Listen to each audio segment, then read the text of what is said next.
Welcome to Step Up Unfiltered, the home of uncensored conversations with extraordinary individuals in which we tackle life's biggest challenges and bridge the vision.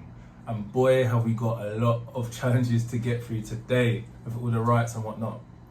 So as always, we are live on Luton Urban Radio on the second and fourth Thursday of every single month. So always feel free to tune in. For those who prefer their audio, we are also going to be streaming this on Spotify on Monday. Just simply type in Step Up Unfiltered. And for those that like their visuals, you can also type up Step Up Unfiltered into YouTube. Have my YouTube tag is step.up.coaching. Make sure you subscribe. It's where you'll also see a bunch of my coaching content in which I help men open up, overcome their limitations and become the best versions of themselves. So without further ado, bring in my special guest. So if you could tell the audience your name, age, occupation, and a fun fact that not everyone may know. Okay, so my name is Bee Arnold, I'm 28, I'm a singer, and I am learning Spanish. Ya hablo un poco de español. Not that well. Well, you don't know that? I think you That's my trademark phrase. You speak Spanish? You speak a little bit Spanish. Un poquito. I need to learn You need to learn that one, trust me. All Spanish people get gas when you say that. Really? Yeah. So Okay. it's I'll put that in my books. It's a good little move. Good little move. Por favor. Thank you. No, please. Yeah. I said learning. Learning. Beginner stage. Beginner stage. So we've obviously got a lot to dig into. And just so the audience, I never really do this, but somebody actually got in touch and said it's a good idea if you actually let everybody know what you're going to be discussing. So as you guys know, there's 4 quarters of the show. Split up as there are ad breaks, which you won't actually hear or see for those that are tuning in on Spotify and YouTube. However, the first quarter we're going to go over your background, Ibiza seasons. Fun. The second one we're going to go into your music career. The third we're going to go into the Olympics and all the controversy surrounding it. And the fourth we're going to go into the riots, the juicy riots. And B is a straight talker, she always has been. So it's going to be a good, juicy episode. So outside of your learning of Spanish, becoming Terrible learning of Spanish. becoming a linguist, can you tell me a bit about your background growing up in Essex? Yeah, I've pretty much lived in Essex my whole life, so it's pretty boring really. It's just like, yeah. Moving on. What's Essex all about though? Because like, it's one of those places, like I've gone on nights out all over the country. Cardiff, well, it's a different country technically, but Cardiff, all the major towns, Birmingham, Yeah. Newcastle, Liverpool, Manny. Yeah. But I've done Bristol, but I've never done Essex, although it's like pretty much on my doorstep. Like, what's it all about? Do you Obviously, know all what? we see is, Towie, J Essex, Yeah. Ream. So what's it You all know that about? song's made a comeback. It's actually it's tragic. It used to be all right. Like when I was growing up, I used to go out. I used to go to the Sugar Hut quite a lot. What? And yeah, it was What, good. girl? But like we used to go there like Thursday, Friday, Saturday. Like we used to love it. But now it's like turned into like a different venue, and I haven't been there since it's. You party with all the Towie closed lot? down. No. But if they come, they have their own little private tables, and they don't really. I mean, I wouldn't want to talk to all of the random people that was there if I was one of them. So, Fair enough. but yeah, it's all right. I mean, I'll have a good night wherever I go. I feel like if you can, like, if there's a decent bit of music and like you can get to the bar, like you can have a good time. Yeah. Like, it's not the best place to go. I wouldn't say there's like, even Chelmsford used to be really good for clubs, and then like that's a bit dead now as well. Like everywhere's just boring. Like if I'm gonna go out, I'll go into London because it's just Yeah. It's way on your better. doorstep. Yeah. Way better, a lot It's more a bit options. peak coming home, but Do you know what I always find so funny about Essex people? They always say things in threes. And I learned that when I did our Ibiza season, which In we get what, into. threes? Threes. They'll be like, "You right, mate?" I'll be like, "Yeah, cool, bro." They're like, "You sweet?" "Yeah, mate." They're like, "You good, bro?" Yeah, sweet, mate, sweet. Always touching the hair, always flicking it back. yeah. Like, that's a common Essex boy thing. Yeah. I don't know. I feel like proper Essex boys maybe, but Proper Essex boys. Yeah. What is there? There's a difference. there's like people that fit the mould. Yeah. And And then there's people that are just like normal people-ish with like an Essex accent.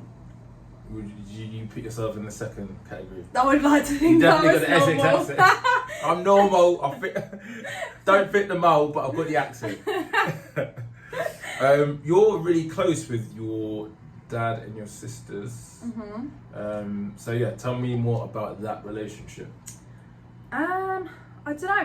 We've always been quite a close family. Like we always do stuff like I get along with my dad and my sisters so well that I'd rather just go to the pub with them. I don't feel like sometimes I don't even like drop a text to the group chat or anything and be like, "Does anyone want a pint?"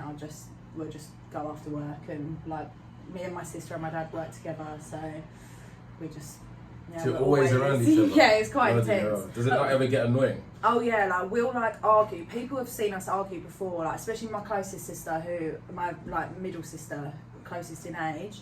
She's just moved to Bali, but yeah, she just got a one-way ticket and was like, "Bye, see you later." She's like sick of this country. No, by herself. Yeah. She's just like sick of all the shit that happens in this country and Can't swear. sorry, the rubbish. That's right. You weren't today. The stuff that happens. I mean, it's a lot of stuff that's going on. Yeah. What's she particularly incensed about, if anything? Just literally everything. Like she just thinks that this country's becoming a bit of a joke, and it's just she doesn't want to live here, and she hates the weather. So she's like a sun girl. So she's like sick of the rain, sick of the clouds. Like she's like. So when did she move? A few months ago. So what? That must be like a piece of your heart gone. Yeah, it's weird. Are you seriously missing her? It still doesn't. It feels like she's going to come back. Like so, I feel like it's not because she came back and like she went out there for a month or 6 weeks or something. Then she popped back because it was my grandma's 80th, and then she's gone back again, but she's not got a return flight. So she's like going to stay out there for like 3 years or something. Is she going to work? Minimum. Yeah. What's she going to do for work? No idea. She's still trying to figure that one out. So yeah, she's just partying at the moment, like every night, all the time. Don't blame her. She's like losing her voice. She's like turned into a smoker somehow while she's out there. Like it gets like that. I can relate. I done a season in Thailand, 3 months. It was fun. Good time. It's good. So, I can imagine she's enjoying herself to the fullest. It's weird. We still FaceTime, but she's got awful signal everywhere she goes, so it's hard. I can imagine. But you go everywhere. I find it strange, but I rate it. Like you go everywhere with your dad, don't you? Yeah. So tell the audience these different destinations where you go with your dad. I mean, we've been everywhere. We try and do we used to do Ibiza quite a lot, but like. My dad loves a party. My dad's like an ex-DJ. Well, he still DJs, but he used to do quite a lot of raves and stuff in London, and like he's sick. Like he's such a good DJ, and like he just does like family parties, and like in COVID we bought like I don't know who he thought he was going to give these headphones to, but like we gave headphones out to all of our neighbours, and we got like the silent disco headphones. So on New Year's we left headphones on everyone's doorsteps, and we DJ'd, and we did like a set for New Year's Eve, and everyone was just like sending videos in the group chat, like. But yeah, we've been we go like Greece or like Spain or Ibiza or wherever. We just always do it together because we just always have the best time. No, that's fair enough. So you have a better time with your family than you do the girls. It's a different on air. it's a different kind of fun, but it's a fun that you do more regularly. Yeah, it's just easy. You might enjoy it more. We just both of us are very, like me and my dad are both we're very similar. Like we've got very similar traits, and we're both really spontaneous. So and with my work being heavily. I'm very busy in summer, so like a lot of people want to go away in summer, and I can't take the time out because that's when I earn my money. But if you're self-employed, you just take the jobs when you can. So I'm like, I find like my dad would just be like, let's just go away next week, and we'll just book it, and we'll just go. Yeah. Whereas if I try and do that with some of the friendship groups that I've got, it's just stress, and I just like can't deal with it. Fair enough. So Essex, what did you do at school? Because obviously we're going to get onto your singing career. Was that always something that you've been interested in? So I've done music through like school, and then obviously did that for GCSE, and then I did music performance at college, and then did music at uni, and then I just carried on and did it ever since. You've always been into music. Did you always want to be a singer though, or did you want to be behind the scenes? No, I've always wanted to be a singer. Main Yeah. stage. Yeah, we did this thing at primary school, like where you had to dress up with like who you wanted to be when you was older, and I just came in with a microphone, like, I want to be a pop star. Oh, so you didn't even have an inspiration. You just were like, yeah, that's just me. Yeah, I just You didn't have someone wanted- that you wanted to resemble. I mean, I used to love, like, growing up, I used to listen to, like, Christina Aguilera and, like, Avril Ooh. Lavigne, and, like, they were, like, my Christina. obsessions, so, What was that tune? Naughty. Dirty. Dirty. Yeah. No, hey, dirty. That was Same a tune. thing. That was a tune. Yeah, the music video was well intense, so I'm surprised I Oh, was even mate. allowed to watch that when I was I like... think when I was a kid, I think I used to Yeah. get a bit excited to that one. I was like, oh, it's a bit naughty, isn't it? That's what you said it was. Moving on. Swiftly. It's a story for another day, that is. So, cool. So, obviously, you kind of want to be a singer. You're following that trajectory. Mm-hmm. So, where did the Ibiza season fit into all of this? You know what, I was in my second year of uni, and I just was like, I can't deal with the stress. Like, everyone was like stressing about exams, and I was just like, oh my god, it's too much. So I just was like, right, I'm gonna book like a flight out to Ibiza and just go out there. And I owed my dad, right, so much money, and I was like, do you know what, this is a great idea. I'm gonna go out to Ibiza, I'm gonna earn loads of money, and I'm gonna be like having the best time in the sun. I spent everything in my savings account that I'd saved to give back to my dad. I spent all the money that I earned, and I had to borrow money from my dad even more to get home. And I'm just going to say this, yeah? Look, you could do that side of it, or you could do what I did, right? Me and my best mate, we spent no money. We never touched our cards. Even when we went to Malia, and the pay was so bad. But then the standard of living is so much cheaper. Right? yeah, it was so expensive out there. It was expensive. I was We were like eating on... jacket potato with ketchup for lunch. Yeah. We were like on, like, Tragic. there were some days that we had like a few cents to our name. But we were just cheeky as, like, people would give us like all-inclusive wristbands, so we just eat and drink there for free for like 3 weeks, and we got kicked out. No. And we did everything to make sure we never touched our card. The only money that we... Do you not feel bad that we though? I feel spent. too guilty. What? A hotel was making loads of You money, just judged me. having a few chicken nuggets and chips.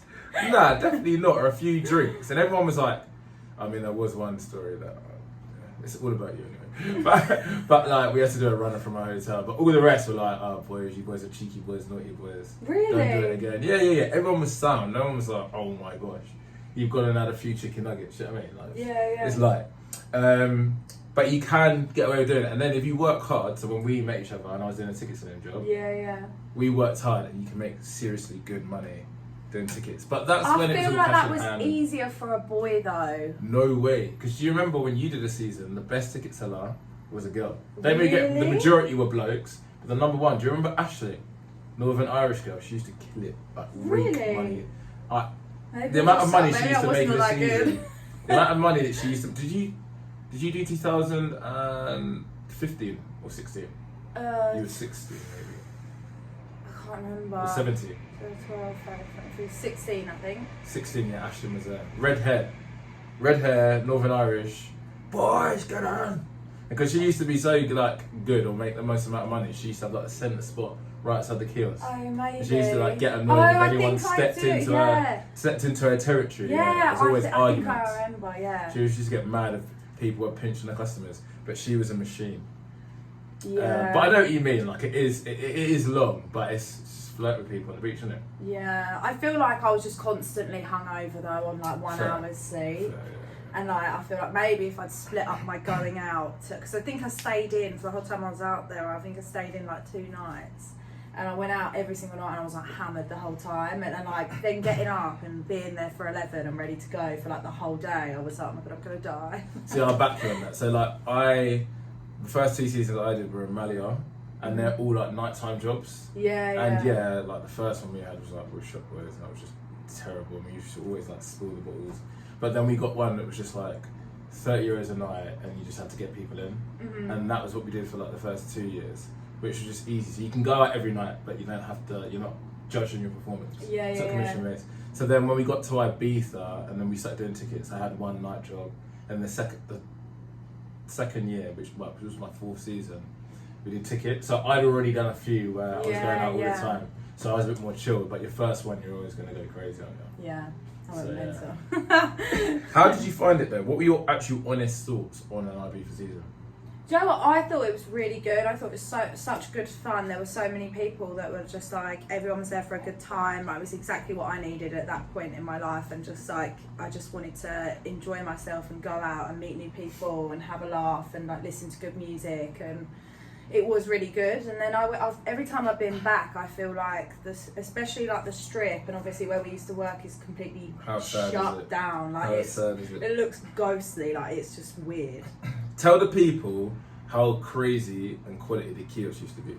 It was great. It was mental, but it was great. It was just basically like, easy. That's why most of the guests do not drink on the podcast. I'm so comfy. It's alright. As long as it's get on there. No, you're all good. We'll sort that out. We'll sort you out with a new one in the break. However, yeah, the kiosk basically, we used to have this amazing little like shack on San Antonio Beach, and it was just off. We used to like pump music really, really loud. It used Free to shots. like a pizza shop. We used to offer everybody free shots. So even if people didn't want to come and buy a ticket straight away, they'd come in, have a few shots. We used to have loads of people working for us, and everyone was just. It's like a little community, wasn't it? It was like a community, sick, yeah. And then you had loads of people to go out with in the evening and stuff, party with, make friends. It was just honestly the best, wasn't it? It was so good. So good. And it's good that we still remained in contact. I know. Do you know what I mean? Do you ever miss it, or are you over that now? No, if I could, I'd go back and do it now. Yeah. Yeah, like straight away. Do you know what? I can't even lie. Although I'm so business focused now. Yeah. Like, I am like, if the right opportunity was there to make a lot of money. Yeah. Or even just good money for a few months. Yeah. Because I've got so many mates out there still doing it. Really? Yeah, so many. That's mental. I know, it's crazy. Nicole Ashmore's still out there. Do you know her? Tattoos, big boobs.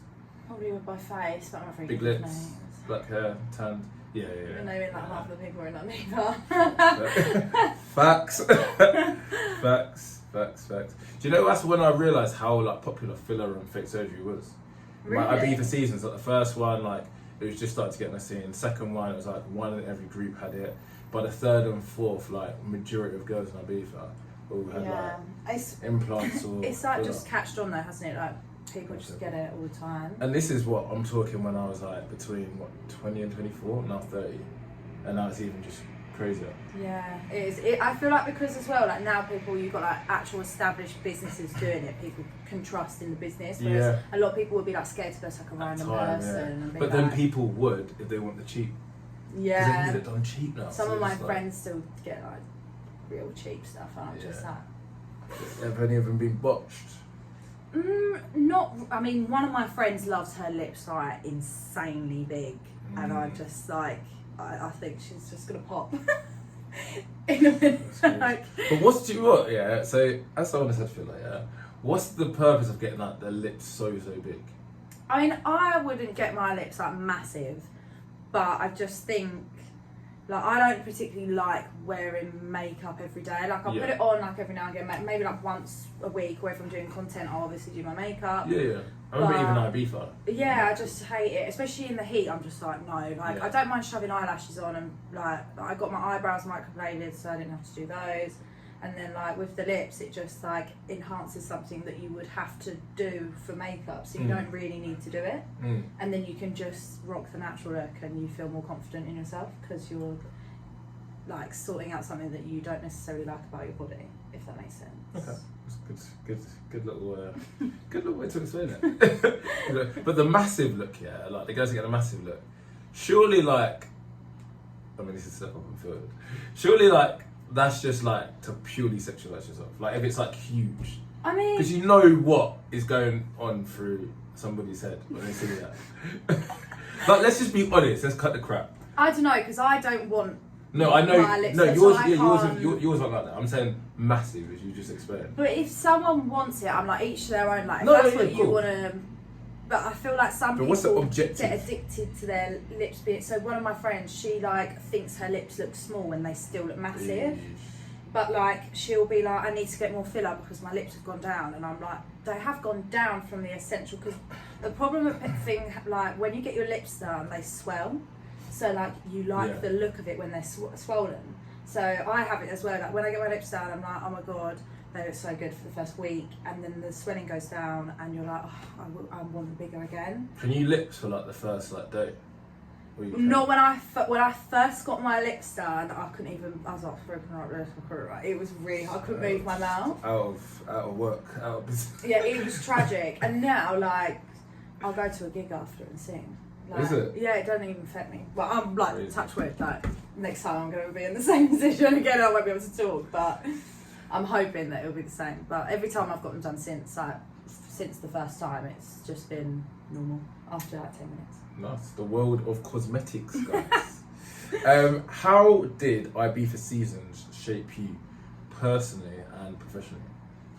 I think it helps, like, it's not like a comfortable thing to like go up to random people and ask them to spend their money on a ticket. Like, it's quite uncomfortable at first. Like, even if you've taken a day off as well, going back to it can still be a bit like, or it feels really unnatural, because you have to go make people fall in love with you almost within like the space of 30 seconds. Otherwise, they're just going to tell you to go do one and get away. Like, and even if they like you, they still might not necessarily spend their money on the tickets. Do you know what I mean? Like, so it does put you in a really uncomfortable position, and I feel like it does help you like grow like confidence wise, and I think the main thing is confidence. Yeah, I couldn't agree more. And I always say to anybody, boy or girl, great, like, it's actually what made me become so much more resilient in business. Because you're going up to people 24/7 and you come up against every single objection in the market. And you have to figure out how to get around it. Different types of people, different music tastes,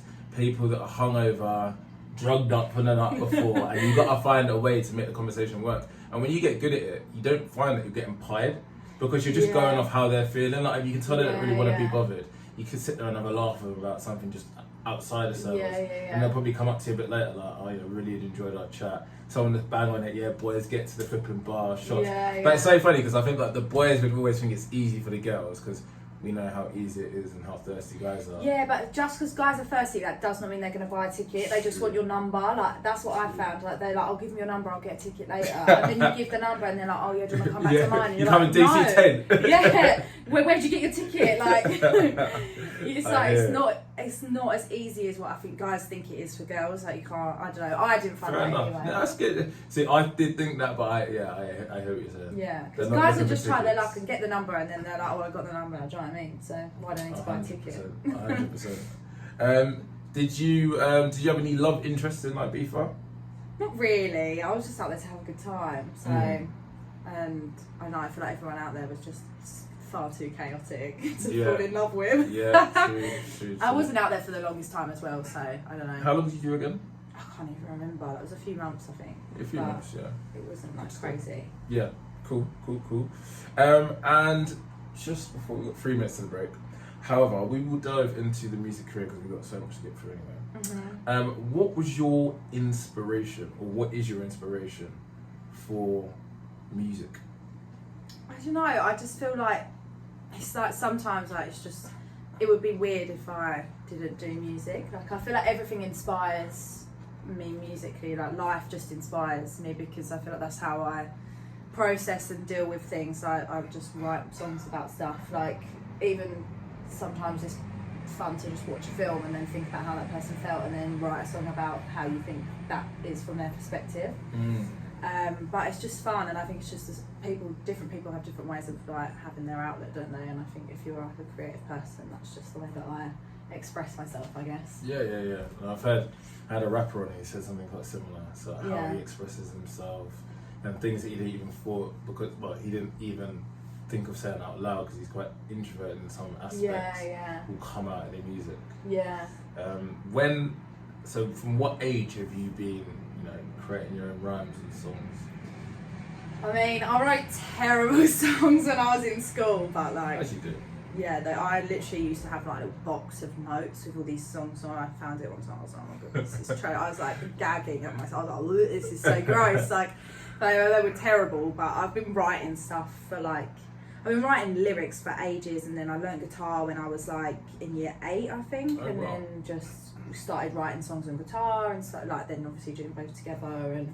Do you still Yeah. play the guitar whilst you're... Yeah. So I don't do it for my stuff. Like I have like a band who are amazing, and I don't need to touch an instrument because they're so great. They You do have it your all. own personal band? Yeah. They're like, it's nice because they're all like some of my best friends. So it's like we always have a good time. But yeah, they do all of that. I just do it for like weddings and pub gigs and stuff like that. It's just easier to just rely on yourself rather than have to text someone and be like, "Are you free?" Like, Yeah, and then course. you lose money because they've got something planned. So.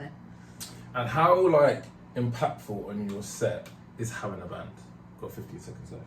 I would say it's like crucial. Like the vibes are just That's so completely interesting. different. My friend who's a rapper said the exact same thing. Yeah. But we'll be back after the break very, very shortly, where we'll go into more about her music career. We are back on a very interesting topic that we will not discuss on this episode. Maybe another one if we decide to make this an extra podcast, which it is not at this moment in time. Where did it all begin? My dad is probably like where it started, to be honest. Obviously, like I said, my dad's a DJ. My dad also used to play drums in a band when he was younger. He's like heavily like influenced my music listening. Like, and yeah, my dad was the one that was like, you need to do this. So now every time he says like, when are you going to move out, I'm like, you made me fall in love with music, so you have to deal with my poor lifestyle. So They will miss you so much. I know, I'm like, you'll literally just have me back as soon as I'm gone. So Facts. yeah, so I would say, yeah, my dad was like, I got my dad to help me choose where to go to uni, and like he came to all of my uni auditions and stuff like that, and like we went and had lunch and stuff and walked around the towns and the cities, and he was like, yeah, I think this is the best one for you. And I just... Then would you get a scholarship? No, but like the way that, I don't know how it works for everyone, but for the way that I had uni was that you had to apply and then you had to do an audition for, because obviously it's like a performance thing, you had to audition for each university, and like in the audition, then like a week later or whatever, they'd offer you a place, or they'd say, oh no, we're not like accepting you or whatever, I don't know. Oh, okay. Wow. Yeah, so That's what you my had to dad do. came with me to all my Crazy. auditions. Was there any you didn't get in? I don't think so. I think I got offered all of the ones that I applied for. But Didn't I wanted tell- Brighton, so I You got got Brighton. it and was just like, I didn't really care about the rest. What do you think about Brighton as a city? I think it's great. I would literally live there if I could. But it's just so expensive. Yeah, it's quite expensive. I've got a friend that lives there. Yeah. Is it as like, like LGBT friendly as like everybody makes out, or? I would, from my experience, I would say so. Yeah, like if you were homophobic, you would definitely be the minority, and like you would be abused probably on night out. Like not like literally, but like people would be like, "Oh, go away!" Like shut up. Like you would be like if you said something. I feel like everyone is just so open and friendly and like accepting there that like I feel like if you was to say anything, if that was your opinion, like you would be outnumbered. So Interesting. yeah, but it's sick. It's just like there's so many people. It's like a hub it's from like I'm a fan. yeah. There's just people from like all over the world. Just, I don't know how, but like we'd go out and there'd just be like people from everywhere. And like Well, it's like the gay capital of the UK, right? yeah. So like people will come in. Yeah. and far. It's mad. There's like parties every night. Like, Yeah, it's hen insane. do's, I can imagine. Yeah. Yeah. I Well, used yeah, to we- work in a club and there was hens and stags every Yeah, I've done weekend. Brighton a few times. Good laugh. Good crack. It's good. Good crack. But yeah, no, I wouldn't say it's... Do you know what? It gets that kind of like reputation, but I had like an incident, I won't go into it today, like a racist incident that happened in Brighton. Me and my Really? friend were outnumbered big time, and my friends were white. We were like taking the piss, like taking the day, take the day. And these guys came over like to try and like do us in. A lot of them as well. And Brighton's actually one of the first places that was on the list to go and do the far right marches. So it's weird. Like Yeah, I always wow. thought Brighton my whole life was super, super inclusive, but maybe I'm not. shocked. I know.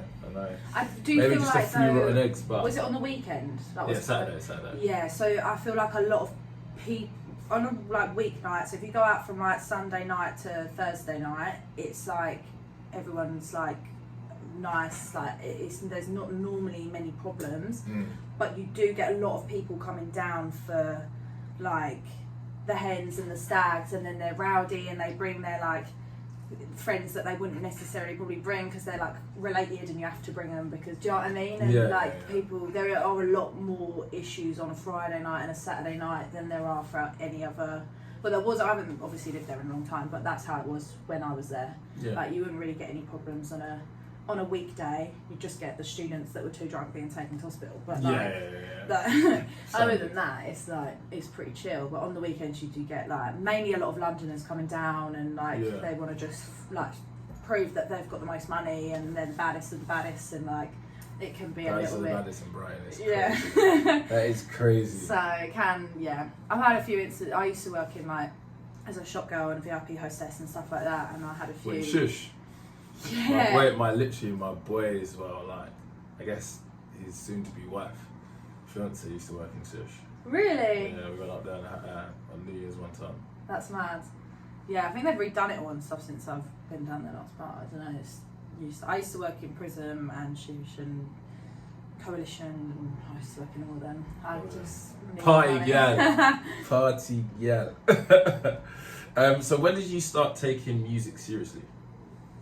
I feel like I've always like loved it so much that I've always taken it seriously. Like I don't feel like I've ever done it as like a hobby. It's always been like because I want it to be like my life. Like so, I don't feel like I've ever had a point where I've been like, oh yeah, now I need to take it seriously, because I've always known that I want it to be my end goal. Okay, so let me rephrase the question then. So what was the point in which, because we'll go into it, like all the different stuff that you have to do for you. I know you've explained to me like your music videos, your band and stuff like that. When did you start like actually getting to recording and thinking about all the proper things that you have to do to start actually making songs to put out to everybody? I guess like uni probably, because like through college it was still like you still didn't really learn about the industry a bit, but like they didn't really teach you the serious stuff about it. And then I guess when I went to uni I learned about how to release my music and how, because I just thought, oh, I can't release my music, I have to be with a label or with someone that's going to do it for me and stuff like that. And like what every young artist thinks. Like, I just had no idea. And like, obviously sometimes people are lucky to have parents that have been dabbling with the industry, so they know the bits and they can tell you that like the facts, but obviously my parents didn't know anything about it, so I just had to learn through like uni and stuff, and they explained how everything works, and like I did a bit more research into stuff, and then I was like, oh okay, I kind of put together a plan. So I guess like uni, I would say. Uni, okay, cool. And what is involved in making a hit song? I don't know, I feel like you just have to bring good vibes and just like write stuff that like, I feel like you just have to write stuff that's like authentic to you, I guess. And then I feel like writing a hit is like, that can't be true. You can't just bring good vibes. Well, yeah, but I can bring good vibes to my little rap songs as I was a kid.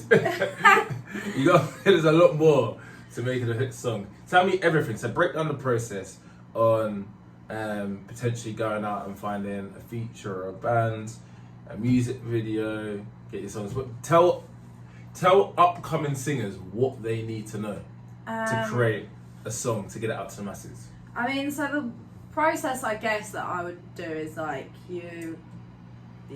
there's so many different ways, it's really hard this is free say. Game. Free game from a very good upcoming singer. I'm trying to think. Maybe okay. So like you go into a studio, like typically either. So you gotta buy a studio. You gotta rent a studio. Not necessarily. Like, some people have home studios, so like, or like I might. Sometimes I get inspired by something at like 3 a.m, and then I'll like write a song and like and like I'll be up. Weed and No, I don't do that. Joking. I actually don't. Like, I literally would just die. no, but you know, like just a creative. Like, yeah, I get inspired. I was in art class one day. Yeah. But I feel like sometimes you'll just like, I'll write an acoustic demo and then take it into a studio session, or sometimes I'll go into a session and I might have another writer in there and we'll write a song there and then. But normally I do like, if I'm writing by myself and I'm writing like because I'm like inspired by something in that moment, I'll probably write everything all at once, like music, lyrics, melody, everything all just comes out like in a like word vomit situation. And then if I'm in a session, we normally do like melodies first, because you just try and hum and hook, like get the hookiest melodies and get something that like feels like the strongest. And then you just put words to the melody. So, just to break down this more, because I feel like you skipped a few beats for someone that just doesn't know and is trying to get from scratch. So, are you paying for writers? Are these just people in your position that are trying to do the same thing? Where are you finding these people? I just find people through social media or like through word of mouth, or like sometimes you're out at a gig and someone else is a musician, or like a networking event and you're like, oh, we should jump in the studio together. But like I've paid for a few studio sessions, but like I don't think that it's hard, because like obviously I understand that like bills have to be paid and stuff, but like you can't guarantee someone a song that you're going to want to walk away with. So I try not to pay for, I wouldn't pay for a studio session now. Like I go into the sessions and I write the song, and then I'm like, we have to write a banger in this session, and then I'll pay the producer for the ownership of the song. So how are you getting that free time beforehand? Is that just because of the relationships you've built, or? A lot of the time people are just like, yeah, I'll jump in the studio with you. Like if you can show them that you're talented, good enough for them to work with, I feel like a lot of the time people are, I mean, sometimes if you have like a studio hire fee, like you'll split it with the person, but you can get pretty cheap studios if you're just writing a demo. You don't really need something mad. But a lot of the time producers work from home, so it's like sometimes I'm just in someone's living room. I've done sessions in people's bedrooms, like Diddy situation right there. It sounds a bit, but like it's nothing but music. Nothing but music. Gotta do what you gotta do. Gotta do what you gotta do. Lost my train of thought there. Mm-hmm. So when it comes to, so it's quite funny though, because you said all of that, and like obviously you get you kind of get it for free in some senses. Mm-hmm. Whereas my friend that was a rapper was saying that he was paying 30 quid a time for an hour, driving half an hour away and back to get started, and he got lucky with getting his friend had a home studio in the end, so he got quite lucky. Do you think it's because you're a pretty girl that you were able to get the studio time for free? No. This is for the man them that want to come up as well.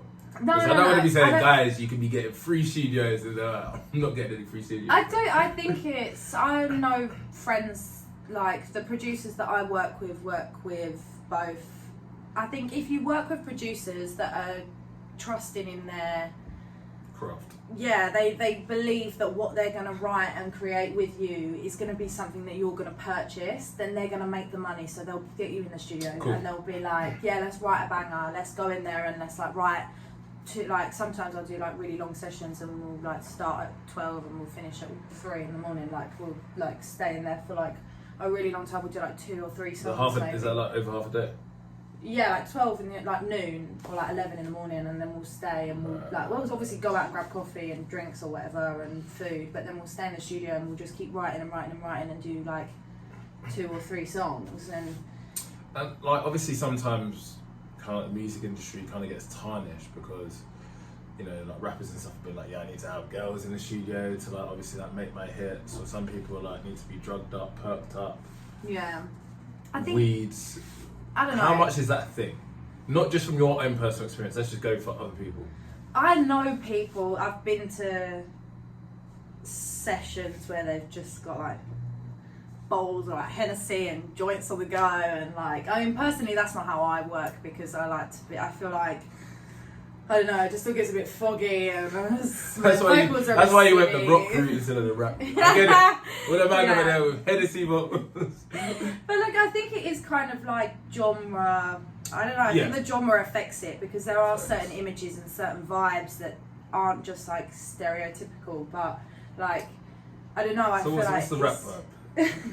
I mean, I hit the nail on the head. Yeah. Like, well, for my personal experience when I've been in sessions, that's pretty much But I mean, I don't know. I've been in sessions that people have done like rap music, and we've just sat there and we've created a song completely sober in the broad daylight, like, and nothing's ever happened. So like it does, I think it depends on the person, it depends on the artist and how they want to take it. Do you know what I mean? Like, Yeah, but some people do music because that's what they want. They want to be in a studio with their camera and saying, yeah, I'm in a studio making a song with this like massive bottle and all these girls and all my besties and whatever. Do you know what I mean? It's what helps you, I guess. It's what helps you flow, isn't it? That's the main objective of getting like a big song that people can enjoy. And share how they're feeling and share their creativity.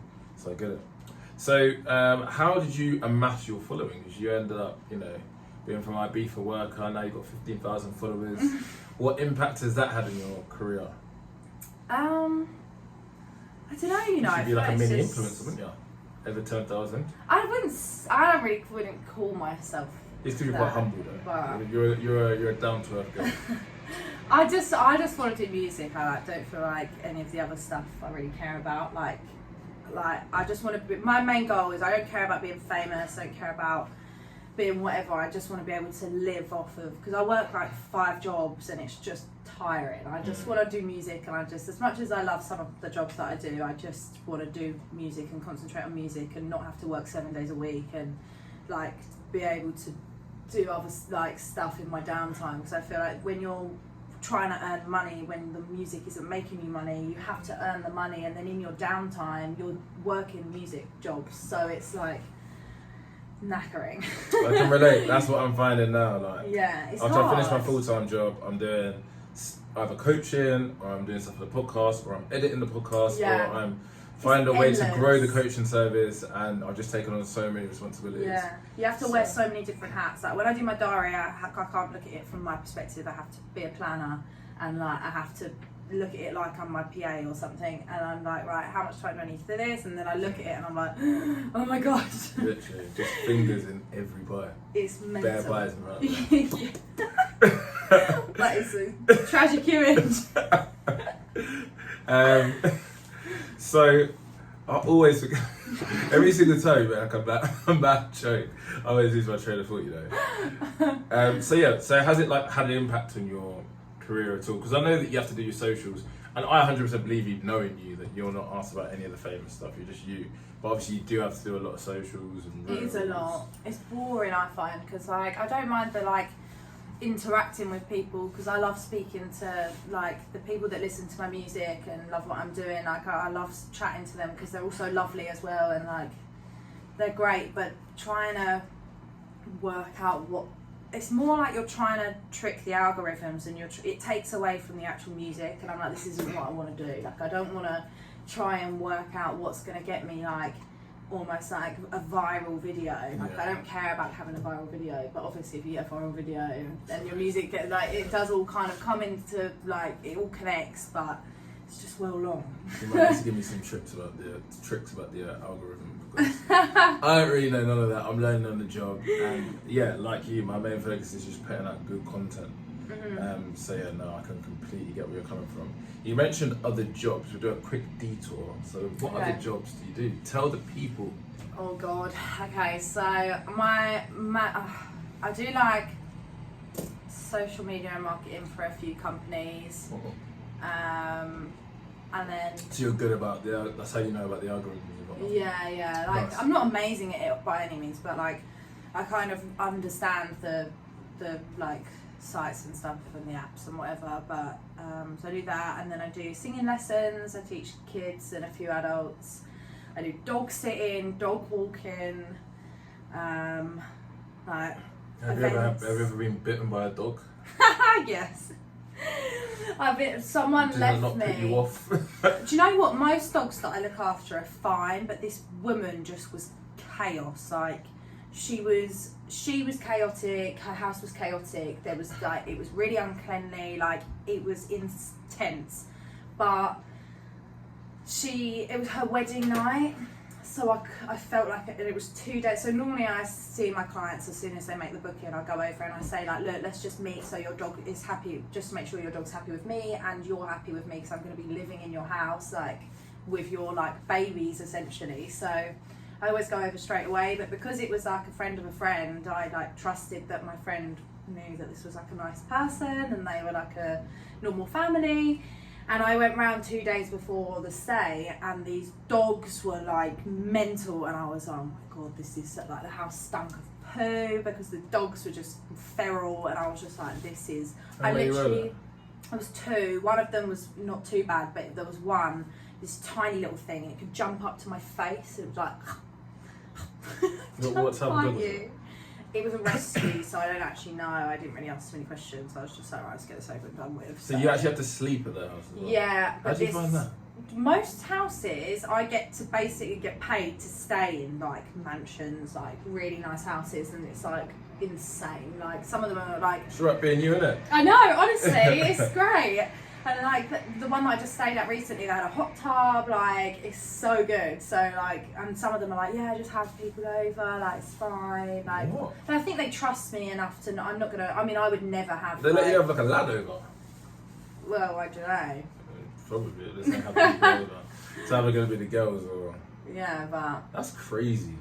That is actually nuts. Yeah, some people, but I would never like. I don't go into any rooms that I'm not shown. Like I would never. I wouldn't do like that because I feel like that's their house. Yeah, do you know what I mean? Yeah. Like that's mad. so, and I feel like people can get a sense if you're like a bit of like a Roman or whether you're just going to respect their boundaries. So like, well, I hope people know that I wouldn't disrespect their homes and their animals. Rum pop all over the house. That's crazy. But yeah, it's a good job. It's nice. I mean, it's if you have a home, it's probably a bit like obviously I have a home, but like. If you have moved out and you're paying for like I pay rent, but it's nowhere near as much as what I would have to pay if I lived by myself in a flat somewhere. So like, it might not necessarily be great if you already have to. But if you're living at home, it gives you a bit of space, like, and you get paid to live in really nice houses. So it's like, yeah, most of the time anyway. Have you ever been in a situation where, because you were saying you teach people how to sing, where someone's really trying to ask you advice about making it, but you unfortunately know that they cannot sing? I feel like everyone can sing. Decent. I need to get my R&B I'll back. give you a discounted rate, you know. I think everyone has the potential to sing because it's all about your diaphragm, and like people just don't know where to place their notes, and it's just like melody learning and like accuracy, and it's like anything. Like I can't play football, but I guarantee if someone taught me, you know, I'd be able to do it. I might not be amazing, but I could do it. But it's just about training your body and like some people are naturally good at different things, and like you don't have to work as hard essentially. But like everyone can do most things. It's just about like putting your mind to it, I think, anyway. So. Very interesting. Very good answer. So why rock? I heard some of your tracks when you were first coming out. I was like, alright, got a little No, you're like, skip. It's a bit too rocky for me, but no, I can tell that you're a talented artist. But like, you got a couple big tunes. Was there a song called Mirrors or something like that? Mirrors? There's one, obviously, Cross the Line. Yeah. Cross the Line, yeah. I put that on my socials for you coming on.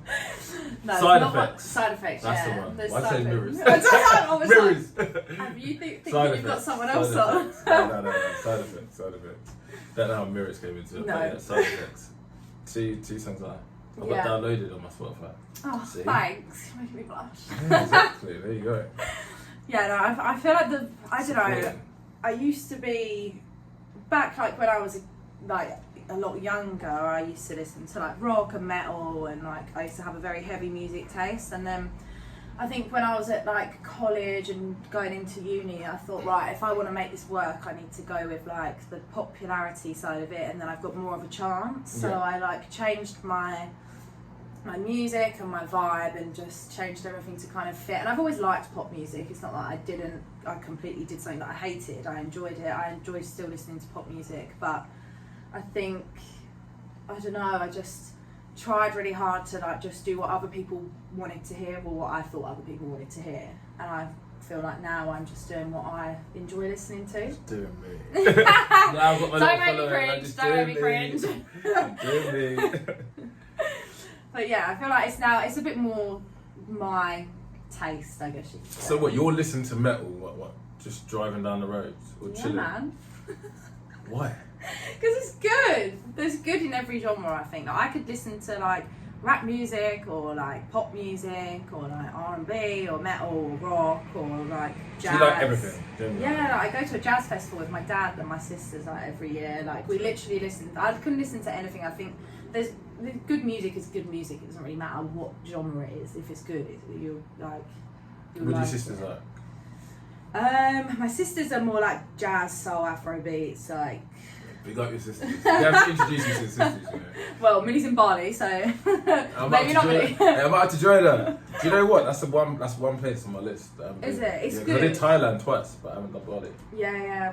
We actually went travelling to Thailand, and me and Mills, we ended up in Bali for the last week, but I was ready to go home by that point. Yeah. I I'm was not looking crying. to do too long there, but like, just a couple of weeks. Yeah, the money over there is insane as well because like 2,000 whatever is like £1 or something, or like 50p. 2,000 baht, yeah. Yeah, so I cried because we went at this point. So obviously, I have all my like allergies and stuff with the food. Yeah. I was missing home food because I couldn't eat anything out there. Like I've been ill in Thailand for like the whole time I was there. Oh, do you want to tell everybody quickly what allergies you have? Because it's nuts. No, it's not nuts. It's No, you can't eat nuts. No, I can eat nuts. Oh. You can eat everything. You can't eat anything else but nuts. Yeah, and chips nuts and is stuff like just my diet. Yeah. No. that. Mind games. Mind games. So it's not just coming from me. No. Okay. Anyway, so I'm celiac, so I can't have gluten, and then I'm also vegan, but I'm intolerant to red meat and dairy. So what can you actually eat? I can eat everything plant-based. But like I'll make everything that you would eat. So like anything that you could eat, I will make it, but I will just make it out of beans or vegetables or plants or wet tofu or whatever. You cringe here at the thought of that, but you haven't tasted my cooking, so don't cringe. You've got to be a good cook though for that. Because I've seen there's one guy, cook, right? there's a guy on sick Insta cook. and he makes vegan food look incredible. And I've been to a couple of vegan restaurants, it's been good. Yeah. But I was like, if someone's actually cooking for that for me, like day in, day out, and they're not a chef, You have to know. But the thing is that, right, so if you was to cook, like, I don't know, like chicken or beef or whatever, right, you wouldn't just slap it in the pan and be like, well, it's going to taste amazing. You would season it or marinate it or whatever, right? Speaking to a Jamaican about seasoning. I'm not telling you, but I'm just, you would, right? Yeah, of course. Yeah. So you wouldn't do that with the same with, if you were going to eat plants and beans and stuff, and tofu, you wouldn't just slap it in a pan and be like, oh yeah, that's going to taste amazing. Maybe some vegan food. I'll try it out and I'll let you lot know if there's any sustainability to this vegan lifestyle. It's great. But we'll come back onto the dark side of the industry when we come back. We are back, and just like that, we've been saying how quickly the show has been going. We're just catching up, aren't we? Yeah. Just catching up. Mental. So what are the main obstacles and challenges you face as an upcoming singer? I'd say upcoming singer, is that rude? No, I would say I'm upcoming. No. You've been doing your thing for a little while. I know. Do you know what? It's so hard. I think the hardest thing is like getting people to like give a crap about you. There's just so many artists. People are like, oh, you've got such a good voice. Oh, you're amazing, and then they just forget about you. It's not like they're doing it on purpose or to be horrible, but there's like so many people that are talented in so many different industries, especially in music. There's so many singers that are at my level or lower levels or just above me, and they're like so good, and it's just like it is about like it is a bit of luck and a lot of hard work, like, but I don't know what the secret is. I'm gonna find out. I'll tell you. Do you think it's harder in some respects because social media has become a thing and so much of the silly stuff can get out there? Like, I always think, like, I was doing like a bit of modelling when I finished uni and I was getting loads of jobs. And like socials was like a thing, but it wasn't that big a thing. People didn't really care about Instagram. You just put your night out in it. It wasn't like somewhere people were getting like loads of influencer jobs. And I was getting like little TV shows here and there that were coming to bigger TV shows. And don't get me wrong, I kind of went to go down the business route and I wasn't taking it that seriously because of Ibiza. But I think that like if social media wasn't a thing, because I was already in the, not the scene, but you know what I mean. You're I was such already a cool kid. No, but I feel like in a way, like social media, I think I could have probably got bigger opportunities without social media being a thing. Yeah. Well, I guess you can just find more people in like literally like that. Like if I want, if I was a business and I wanted to find people to work with my brand, you literally can go on there and just flick through your phone, and every person that comes up, you could message them. That's what I mean. The industry is so open wide, and it's not a bad thing. I'm not complaining about it, but I just think I've always thought that, and I've never said it publicly, but I want to say it now because it kind of relates to your situation. I want to know what you think. Like, obviously, there's more opportunities for everybody, but then some people that probably aren't as talented, but they've had one viral moment and they've got a bunch of followers, they might get opportunities that you would have potentially received. Yeah, for sure. I mean, I know people that, like, I don't know how to phrase this. So like, I know people Keep it that I'm trying to like say it in a non-muggy way, but there's like people that have like almost switched genres because one they did like a jokey grifter. That's what they're called online. Oh really? Mm. Yeah, whatever that is. Like they'll do a video, they'll do a feature on a song. So I know a really talented singer that did a feature on a drum and bass song, and she's great, but her music before this was like completely different. It wasn't drum and bass, and she featured on a drum and bass song, I think, and the video blew up online, and then she got a record deal, she got everything, and like now she's got a manager, she's got a label, like a big label, I think it's like Universal or something, like it's not like a small independent thing, like it's insane. And now she just does like drum and bass and dance music and stuff, and it's like she's like changed her whole sound because of this one video that blew up online. Like it's like crazy. Yeah, I can see a lot of people doing that. It's like the kind of like the YouTube space. Like people make content that is, you know, all inclusive of everybody, all crazy, and then they'll switch to all the masculinity, Andrew Tate kind of content. Like, what happened there? Yeah, the whole weird. ideology as a person has changed, but people go to where the followers are going. But I guess in the music industry it's a little bit more different because maybe you just love music that much that it doesn't really matter what genre you're in. Yeah. Whereas that's like your whole ideology as a person, right? Yeah, no, I get you. Don't know. But yeah, no, I do find that interesting. So how have you found it? How have you found your climb to music success? I don't know, it's stress. It sounds like it's a lot. It is a lot. Like, there's so many times where I've sat there and been like, do you know what, this is just consuming my life, like, and it's such a slow climb, like, that it's just like painful. Like, I'm very impatient as a person. Like, I'm not really like, I don't like waiting for things. I'm not gonna start sit here like ready to just work my ass off and just start graduate. You want something, you're gonna get it. Yeah, like I'm awful for it. Like, I'm so impatient. But yeah, I don't know. I feel like it happens though. Like people blow up. People are like, oh yeah, they blew up overnight. But realistically, you don't blow up overnight. It's just like, do you know what's that saying? Like the tip of the iceberg. You only see the top of it, but underneath it, it's like that massive thing. You see, like I've seen pictures online. Do you know what I mean? Do you not know what I mean? Have you ever seen that where people are like? Do you know what I mean? Do you not know? I don't know what you mean. You do. Explain it a little bit better. So like, you have a picture of an iceberg, and like obviously the sea's here, and then the tip of it you can see it, and that's like the success that everyone sees. But underneath it, like it's massive, and it goes all the way down to the bottom of the ocean. Yeah. And like, do you know what I mean? Yeah, so it's like everyone sees that tiny bit, and they're like, oh, they're just singing, and they just did this, and now they're famous and whatever. But it's not about that bit that everyone sees in that moment. But I feel like that's how women look at men in dating. What? Right. Let me say this. I always say that the problem with dating is that women want the finished product instead of betting on potential.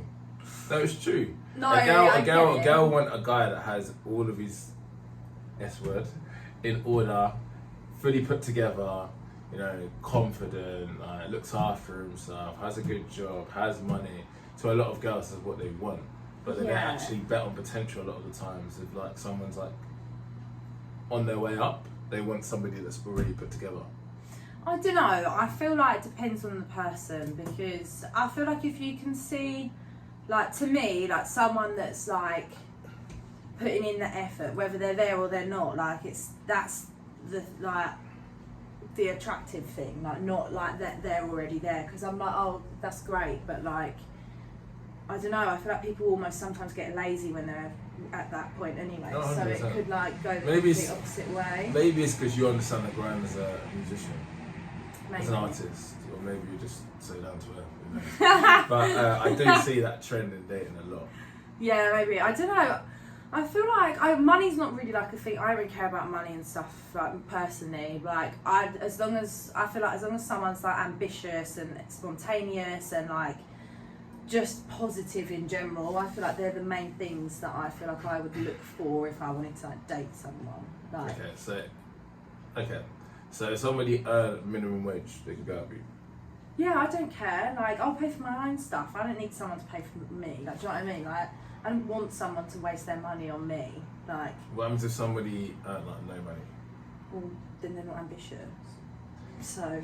Could you be ambitious on minimum wage? I mean, you could be. Well, yeah, because like, if you're like on minimum wage, you might be like, say if you wanted to be, I don't know. Like, I'm just gonna say a musician because that's like yeah, the industry. you're like, putting your time into your craft, and you just want someone to pay the and you've bills. just got to pay your bills. Then that's like you're doing stuff for you, like, and you're working on yourself and working on what you want to make your like reality. Okay, that's a good answer, but let me ask you a question.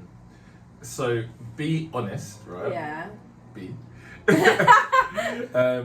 Would you choose, if you had the choice, both guys look the exact same, Yeah. both your type, both exact same guys, but one guy was ready made and one guy was super ambitious but he wasn't already there, who would you take? I know it's a bit of a hard question because it kind of makes more sense to go one way or the other, but I don't know, you know, because I feel like I don't. But when you say like ready made, like what do you mean? job's in order, money's in order, you can go out and do like loads of nice things. But like, I can take myself out and do loads of nice things, so I don't need someone to take me out. Do you know what I I mean? need no man. But you don't, like, you don't Yeah, need but, someone okay, to do okay, that. cool. If you want to do it, then Do you expect a guy to pay for the first date? No, I'd happily split it, fair enough. 50-50. That's usually the thing that catches girls out. They're like, no, I can pay for myself.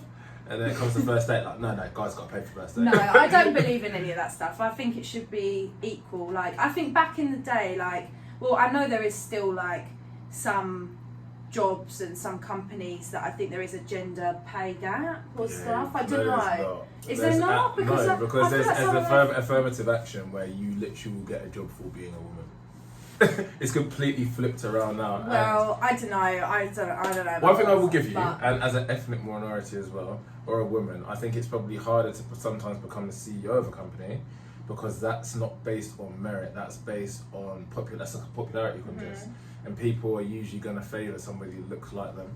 So if it's 10 blokes, white blokes, and there's one girl in the board of directors, like they're probably going to favour the bloke. But Yeah. on merit, no, there's not anymore. Women actually out earn men now in their 20s. I think the only time that I feel like it's a bit different is like as well if like you're wanting to have a family with someone or whatever. Obviously, I know this isn't like first date. Exactly. But like, if you both decide to have a family, then someone has to It's predominantly going to obviously be the man, make the money, and like. the woman That's where stuff. you need a guy that's doing all right at least. Not I would like to adopt if I was going to have a child or Really? foster, so I would not like to put my body through that amount of pain. what race of baby would you adopt? Dun dun dun. I feel like you would just like. I feel like it's like, I know this sounds probably terrible, but Crazy. it's like, do you know when if you was to go get a puppy, you would get the puppy that you had the connection with. You wouldn't go. But what off about of all the other sweet little children that are there, like? But if you no, don't say that because I would feel be so stressed. hard, you know. That'd be Yeah, so, but so like you hard. would go off the one that you had the most connection with. So I wouldn't go in there being like, I want my baby to look like this. Yeah, you got to be inclusive, man. You got to be just inclusive. go with the baby. You ain't picking a good-looking baby. No, I don't care about that A stuff. pretty little baby. No. Behave. Stop being bright as change you. Everything runs. Everything runs. Wait, you got to do it Angelina Jolie. I want you to pick a black baby, a Taiwanese baby, an English baby. Well, how many babies? A Latino baby. I said adoption. You got to have a one, little. maybe. You look sick as well. You and your man could just be there, a baby of each race. We are That's a inclusive lot of of all. kids. That's a lot of Hey, kids. you don't mind what they look like. You got to be inclusive of all, right? Yeah, but multiple children is my main issue. Alright, I can probably deal with one. That's an amazing thing that you want to adopt. I think more people need to adopt, and I think it's something that people should really push and big up when people actually do it, because it's a I huge, agree. selfless. I just don't feel like, I don't know, this obviously not my opinions are correct or whatever, but I feel like the world that we live in at the moment, like there's so many horrible things that are happening, and obviously if you have a kid, then you're going to leave, like obviously with like normally you would leave your kid, you would pass away and your kid would then carry on their life. And I'm like, I wouldn't want to bring a baby into this world when there's so much like crime and hate and just like, I don't know. Do you know what? I agree with you, but you got to remember there's always been crime and hate. And I if know, anything, we kind of have moved forward as a culture. Like it was only 100 years ago in America, the Jim Crow laws came out, and that was all. Racism was still hugely rife. The Civil Rights Act only came out in 1954, when people could basically stop being racist to black people or ethnic minorities in America. So, like, the world changes very, very quickly. I know. I don't know. I just Do you know feel what- like if there's already a baby that needs some love and care, and like I don't need to bring another. Like there's so many people. Like I can just. You just want to protect that womb. You don't want to go through pregnancy. Which I get it. That tummy tattoo that I don't want to stretch out. You want to keep yourself in gym, lean, fit shape. I mean, I take my hat off to every woman that has ever had a baby because it looks horrific. It looks horrific. And the older that you leave it, because obviously now women have babies so much older. Yeah. For more complications. My mum had my little sister when she was like 40 or something. Like. That's crazy. Yeah, like it's No insane. complications? No. What? It was her third Oh kid, yeah, so but like, don't take that as gospel, guys, because it does get a lot older. Because you're literally considered a geriatric mother at 31. Yeah, it's mad. Yeah, you're actually supposed to. Oh, it sounds weird and creepy. It's But you're supposed to have a baby at like 16 or 14, 16. Yeah, it's so gross. Can you imagine? But that's how we. Yeah, but if you think about that, that's actually just how we've been conditioned. I mean, I know some people that have had kids that young and they are great mums and they've done great. Like, do you know what I mean? And I think But each that's to the their society own, that but- we live in. If we lived in a different society, we would know no less. If you actually think about it. I know, but It's I actually couldn't imagine. biological. You're I know, still I know, a kid, I know, and I like. know. I'm not advocating for it. It's just Step Up Unfiltered, home of truths and facts, and that is the case. That is actually a true case. Yeah. So as usual, we'll waffle it on. Tell me the dark side of the industry. Let's get serious. So tell me some stuff that really goes on behind the scenes with these executives. I mean, Tell the audience. This is a serious one. I feel like it's the same with any industry that has like power. Like every industry has people that are powerful, right? And they know that the people at the bottom of the pile, whether that be, I don't know, whatever industry, like you have. I feel like in the entertainment industry, it's way more Yeah, right. it is. But then I know people that have been sexually assaulted, like in loads of different jobs. Do you know what I mean? Like, Tell us. Like, We need to know this stuff to protect our women. it's I don't know. I feel like it's just when people abuse their power. Like I think people get to a point where they like they know they can say certain things and get away with it. But I and feel then like they in test the water. sports and media, Oh, it's yeah, so for sure. rife because But it's people are because so people- desperate. yeah. The parents will trust them with the exec because they think it's the right thing to do, Yeah. and they know how much the kid wants it, and they can just easily get away with just basically saying like, if you do this for me, you know, I'll get your track out. So yeah, tell us more. I don't know. I feel like it's Generally speaking. I feel like I've been in situations where you can feel that something could go wrong or that something's not right, and like people just you feel uneasy, and it's horrible, but it just you think if it happens to so many people, and it's just like it's sometimes, and it's like the people that come across so lovely and nice, and like it's so bizarre when you like hear stuff, or I don't know, it's Would you just say it's always like men to women from people that you know? from what I know, yeah, I would say, but I mean it wouldn't surprise me No, if no. women did it as well. Like I don't think it's like Got all the teachers getting arrested, female teachers. yeah, getting that's arrested so mad. for shagging little boys. Well, that's like every little boy's dream. Just saying. I think it is until They- they're traumatised a few years later. I don't think they do the job. I think that is a bit weird, but There was that yeah, gymnastics some of them thing, are. wasn't there? Like, do you remember there was like a Netflix documentary? Awful. Yeah, and all those Awful. gymnasts, they got like, Sexually assaulted. yeah, by that guy. It was just like Disgusting, man. Disgusting. terrible. People like that, literally, like the death penalty needs to be done. Because Yeah. I think Ruins things like girls' that ruins lives. someone's lives. That ruins their relationships. Is their next partners have to deal with all the hurt from that, and the relationships fail. And they They're have so to deal with emotionally all the. scared. They feel like they're going crazy, and they're like got so much It's built up so inside bad. them. I It's feel like horrible. anyone that does anything to children, yeah, finished. Yeah, Finished. it is Disgusting. gross. So very, very, very dodgy. Yeah, I mean, it's not all like that. Like, I feel like it's there is a lot of that goes on, but then I feel like then, I mean, I'm always very cautious. Like, I don't particularly. I would always like choose if I had the both things in front of me. I would always choose like a female producer or a female photographer, or like if they both of the quality was the same level. Obviously, if the male's is better, then I'll go with the male. But like, I'm quite lucky that I've got my band are always really good. Like, if anything looks a bit dodgy at a gig or something, they'll always look out for me. Would you say that is because of your experiences and the experiences of people that you know, or would you just say that generally speaking? What do you mean, sorry? So would you say that's because of experiences that you've What, had the way with that people they that are? have been dodgy? So I'm saying, would you say that based Oh, on your my personal choice. experience and like the people around you that you know and like heard stories of, or would you say that without even knowing any of that information, would you just generally feel more comfortable with a woman than a man? No, I feel like it's because of the experiences that I've had with. Yeah.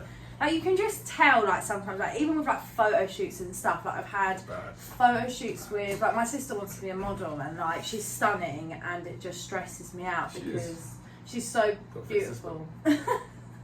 But she's like, it's just I don't let her go to shoots Stress. alone. Like, I always go with her, and I sit there, and if they say, oh no, we don't like anyone else in the shoot, well, I say, well, she's not coming in then. Like, don't allow it. Like, I'm going to tell you like a story, yeah?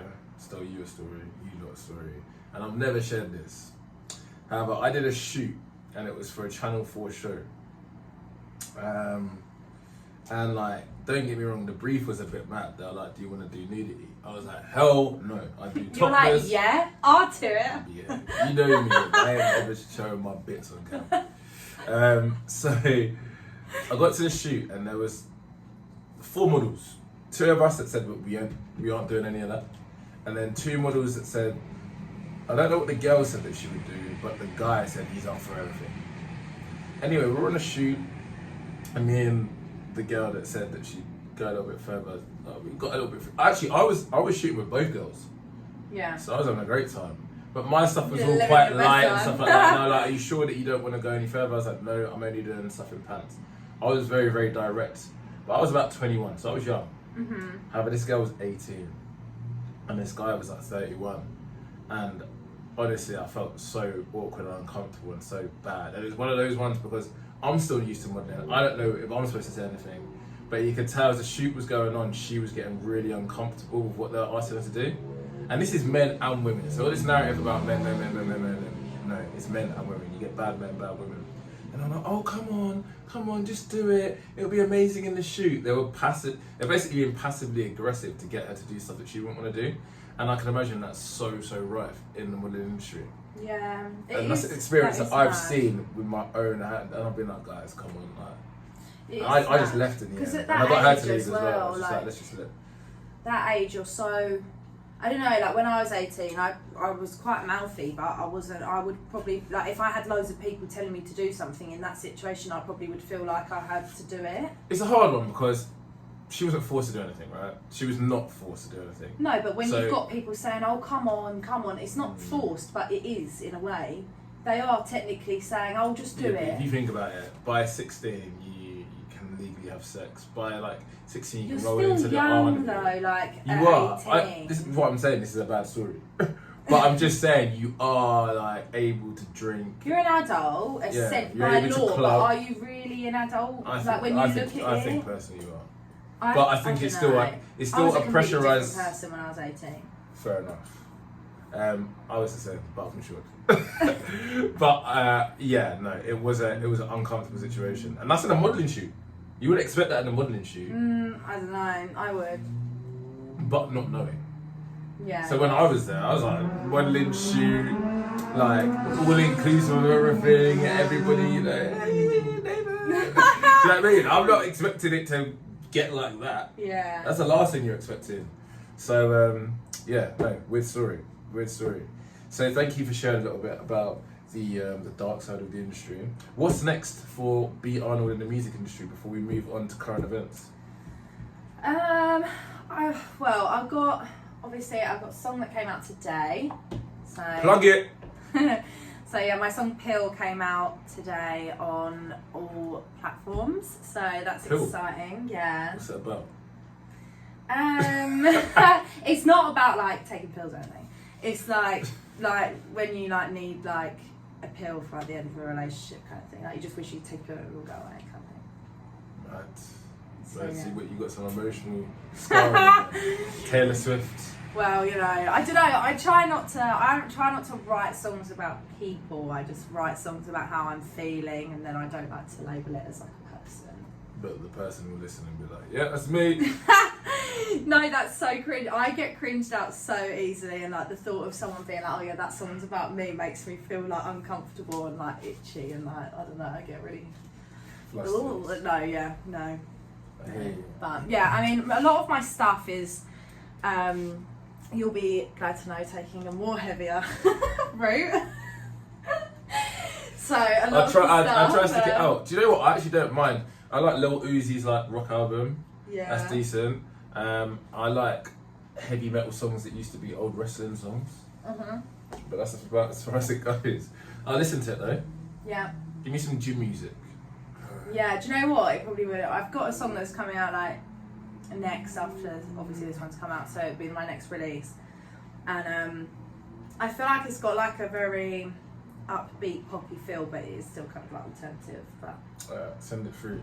we'll see. I'll let you know We'll my see. thoughts. We'll see how you feel. So there's some exciting stuff. It's just more of the same, pushing through. Yeah, Trying lots to of get- stuff. I've got a couple of I got a headline show actually in October on the 5th at the Grace in London, so Amazing. that should be good fun. Yep. And then I've got like a couple of like small festivals and things that are happening before then. So yeah, there's lots of little bits that are good fun. Amazing. So we're gonna touch on the Olympics. We've got a minute and a half, but we'll start on that. So just because it touched into what we said before, but YouTube don't like certain words, so we're not gonna say the R word. We're gonna say grape Okay. or SA, for you know what. Okay. However, there is a Olympic athlete called Stefan van der Velde. He's Dutch, and he was allowed to compete in the beach volleyball team, although he was found and accused and actually admitted to 3 counts of rape to a 12-year-old girl at 19. Do you feel that he should have been able to compete? No. Disgusting, isn't it? Yeah. How the hell is that allowed? How is that allowed by like the governing body? And it was a British girl as well. And That's everyone was like up in insane. arms, and like the Dutch people were like, yeah, well, he's changed, he's become a good person. This is the worst story. So he did a year in jail in the UK, extradited into the Netherlands, and after a month he got released on released on bail, and then basically was able to do the rest of his sentence at home. What? How crazy How is do that? you even get away with How that? the hell do you get away with raping a 12-year-old girl, ruining her life potentially, and then he's just there trying to get a gold medal? He got knocked out in round 16, he's getting booed. That's ridiculous. This world sometimes is crazy. But after the break, we will have more on the controversies in the Olympics. You know what, we're just going to dive straight into it because we've got loads to discuss. So we're going to do a quick gloss over the Olympics. Have you been watching it? What's your thoughts been? Do you know what? I have watched a little bit of it, but I don't really watch TV. Like, I don't really watch anything. So, like, I've had to, like, purposely go out of my way to remember to, like, put it on. Or, like, I've seen clips online and stuff. But there was that, do you see that guy that did the, I don't know what it's 400. called. No, where they, like, they run and then they put the stick in the ground and they Swedish go guy. over with his bits getting in the way. Oh yeah, that was crazy. That's That is insane. so And fun, now he's wasn't been it? offered like an OnlyFans deal or something. Oh, it's ridiculous. It's like we'll move. This is a great segue actually. It's like the woman that. So basically, there's 2 fighters, and I'm going to try and not spread any misinformation. So there's 2 fighters that everybody thought was trans because they got expelled from the World Championships as they were getting further up to the final. One's from Algeria, one's from Taiwan, and basically everyone thought they were trans because the two women had XY chromosomes, which pretty much means you're a male. But basically what they are is they're intersex. But, Right. I mean, the two women do look like men. And in my opinion, not 100% backed by scientific fact, but you're going to have more testosterone. So is it fair that they're able to compete against completely, fully biological women? I don't think it is. So obviously it's been causing an uproar. And the first person she jabbed complained about, or one of the first people she fought, complained about just quit the match after 30 seconds. Yeah. It's like, no, she's just too strong. And was hating her and stuff like that. And she's got him in a massive fight deal now. It's quite funny how just little things that go viral can, That's I guess right. big things that go viral. Yeah. I don't know what his was. His little cut got in the way. But it's funny how stuff like that, as long as it gets seen by the media, that's it, you're off with the deal. Yeah. Hop 2, whatever it With that one. you got the tickers. I'm glad I don't have the technique for that. Look how much she's blown up, being offer OnlyFans deals everywhere. And fair play to her, she's a real one for actually saying no to it. She's actually done loads I've seen on social media, she's made loads of money from those videos, but she's donated money to good causes, and she's went out and she spent £1,000 on dog stuff and went to her home. Good parenting. I'm not even joking. I'm not joking. I think that's the reason why people actually remain sane. Mm-hmm. People that don't have parents and stuff like that go absolutely crazy and with a little touch of fame because they've got no role models. But her dad was she ain't doing that, and you can tell she respects her dad and stuff like that. And that's so important, having a good male role model to not just go absolutely crazy, because that's usually the person that gives you a bit of discipline. Yeah. I agree. So do you reckon that a fighter that has an XY chromosome, which you would expect from a male, should be able to compete against completely biological women? So these people are, so this woman, is this a trans woman, or it's just a woman that just has more testosterone? It's supposedly a woman that is being born intersex, so there are traits of I didn't male. even know I didn't even know that was a thing. Yeah. I thought, You can be born with both. Hermaphrodite. I didn't know that. So, I mean, I don't know, it's difficult. It is really difficult, and it's a really, because obviously the Olympics is I do think there should be, different categories for, trans men and trans women. I don't... Facts. And that's what I think most of us believe. But why is there such an agenda to push for, even a lot of people think that trans women should be able to compete in women's sports? It makes no sense. They don't. A The trans reason why woman there are is a categories- woman, but a trans woman has a different biological body. Do you know what I mean? That's why we disagree. A trans woman to me is, out of respect, I will obviously say Sally, but for me, you're still a biological man. Your biological side is obviously different, but if someone says to me I'm a trans woman, I will see them as a woman, because that's how they're. Do you know what I mean? That's, and I think sometimes we don't know how it feels because we're not born in a body that we feel trapped in. That's not true, no, but yeah. No, I completely empathise and sympathise about how hard that must be. However, there's certain lines where I feel like it goes way too far. In what respect? Women's sports. And I feel like having the opinion to say, oh no, it's fine, they should be able to compete. Yeah, it's all good till someone gets cracked in the jaw in an MMA but they fight. should be allowed to compete, but there should be another category for... But that's what I'm saying. I'm talking about if they're competing against biological women. Yeah. So if it's but UFC, still... MMA, and you're getting people that are born a bloke, you just... Not gonna lie, it's not a sexist thing. Let's admit, in any contact sport, you've got the swimmer, Leah Thomas, they're gonna come and absolutely dominate women. Yeah, that's the reason why there is a women's... Genetics are different. Of course, yeah. So... Which is why there is men's and women's sports. Yeah, to make everything fair. Yeah, exactly. So that's the reason why it shouldn't be allowed. Yeah. As you said, I completely agree with you. Have the trans games. What? What's the matter with saying that? I would watch it. No, but obviously these two things are completely different, but obviously you have the Paralympics, because it wasn't fair for people. That was what I was saying, the Paralympics, the Olympics and the trans game. Yeah. Try the Olympics.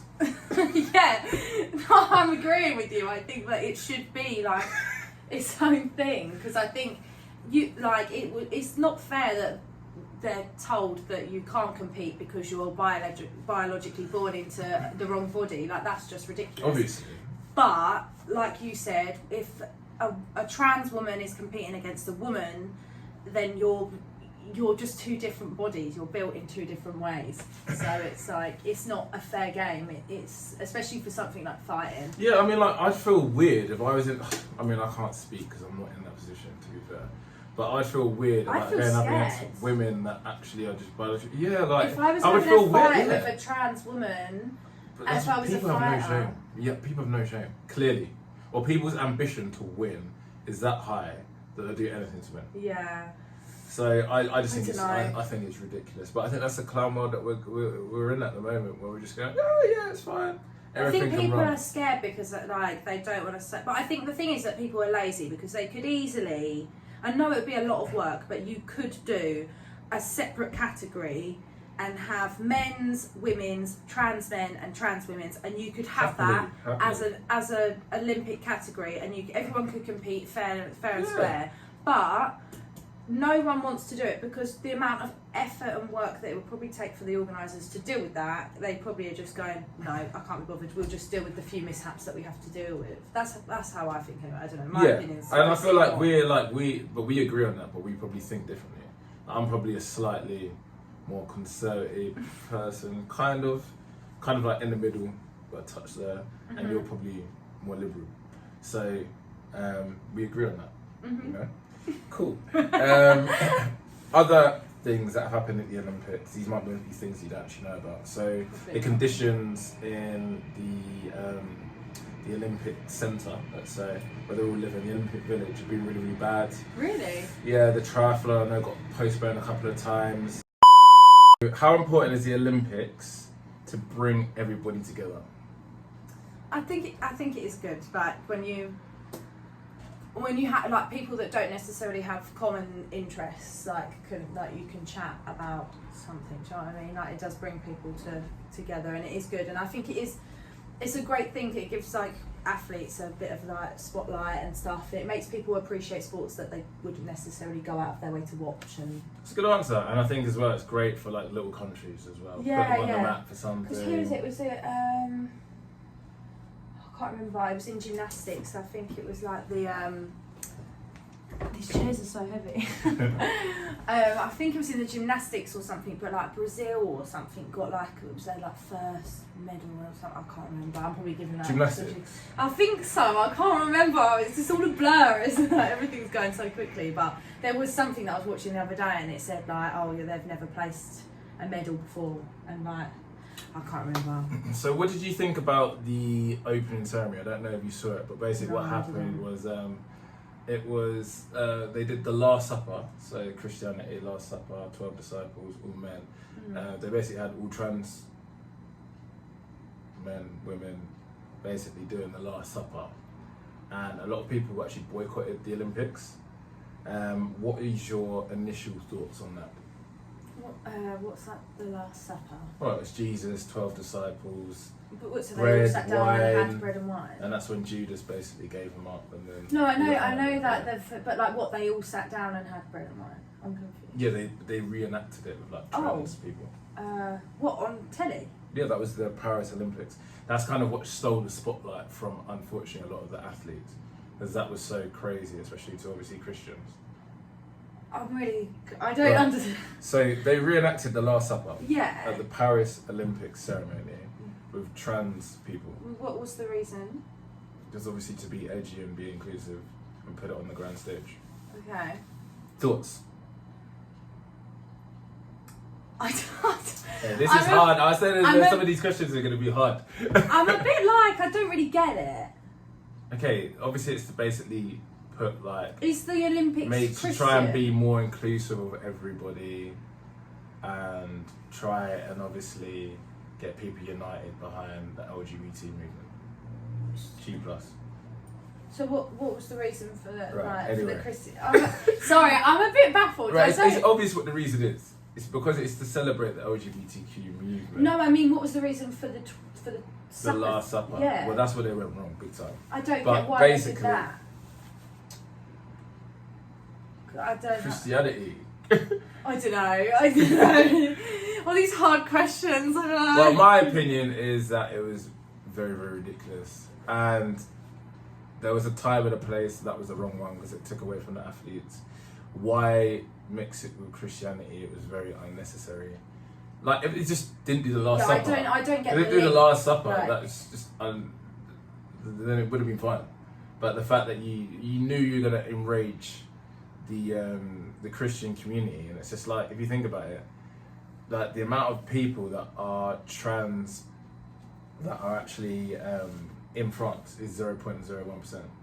In the world, it's 1%. So I just think it was the wrong time and place to do that. It should have Yeah. been all about the athletes.